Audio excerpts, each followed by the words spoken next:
मुलांना रोज रोज खायला काय बनवावं असा प्रश्न पडतो. फक्त काही मिनिटात आणि अगदी कमी साहित्यात बनणारा स्वादिष्ट असा बेसनाचा हलवा मी आज बनवणार आहे. हा हलवा माझ्या बाळाला खूप आवडतो. शेवटी त्याने दिलेली गोड अशी प्रतिक्रिया बघा.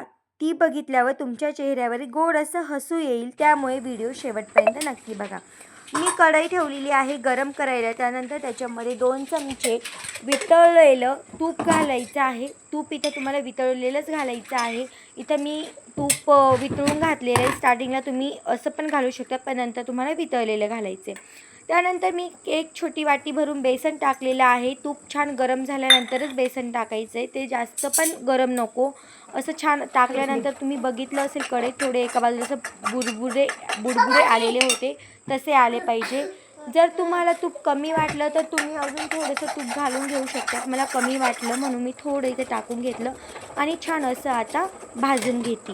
पीठ भाजताना मंद आचेवरतीच भाजायचं आहे आणि कंटिन्यू हलवत राहायचं आहे. याची काळजी घ्यायची, नाहीतर मग काय होतं, खालच्या बाजूने पीठ पटकन लालसर होतं आणि वरती कच्चं म्हणजे अर्ध जास्त भाजलेलं आणि अर्ध कच्चं असं होतं. त्या कारणाने त्यानंतर 1 चम्मच भरून मी इथं रवा टाकलेला आहे. ते पण छान असं भाजून घेणार आहे. रवा का टाकायचा आहे? कारण आपल्या हलवाचं जे बेसन असतं ते खूप चिकट असतं.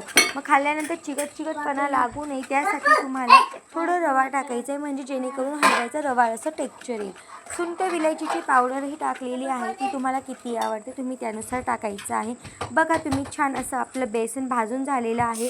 जी वाटी भरून पीठ घेतलं होतं ती वाटी भरूनच मी दूध टाकलेलं आहे आणि फास्ट असं हलवून घेतलं.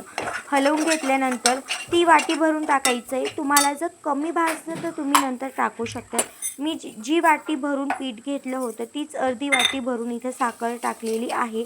तुम्ही गोडाचं प्रमाण कमी जास्त करू शकतात. आमच्या इथं खूप जास्त गोड नाही आवडत, म्हणून मी मीडियम असं साखर टाकलेली आहे. त्यानंतर मला थोडं दूध कमी वाटलं म्हणून मी पुन्हा अर्धी वाटी भरून दूध टाकलेलं आहे आणि ते छान असं मिक्स करून घेते. आता हे मिक्स करत असताना बबल्स होणार नाही, गुठळ्या होणार नाहीत याची काळजी घ्यायची आहे आणि छान असं फाईनली मिक्स करायचं आहे, जेणेकरून एकसारखं टेक्स्चर व्हावं. त्या कारणाने तुम्हाला अजून थोडं दूध कमी वाटलं तर तुम्ही अजून टाकू शकतात. मी सुरुवातीपासून आत्तापर्यंत पूर्ण साधारणतः 2 वाट्या म्हणजे जेवढं बेसन घेतलं होतं ती वाटी भरून 2 वाट्या दूध लागलेलं आहे मला. पण तुम्ही एकदम नका टाकू, कारण काही बेसन जास्त सोकून घेतात, काही सोकून घेत नाही. त्या कारणाने तुम्हाला ही काळजी घ्यायची आहे. त्यानंतरच इथं मी थोडंसं पाण्याचा उथळा दिलेला आहे, जेणेकरून थोडंसं वाफ भरण्याला सोपं जावं त्यासाठी. आणि मग नंतर 2 मिनटं झाकण ठेवून छान अशी वाफ काढून घ्यायची.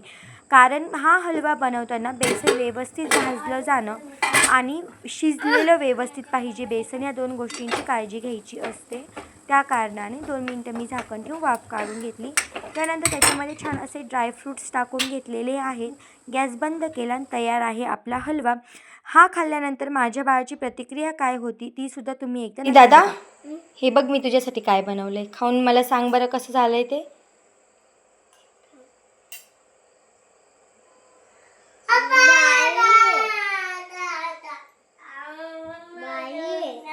खूप छान आहे की थोडं छान आहे? खूप छान आहे. असं बनवत जाऊ ना मग नेहमी नेहमी.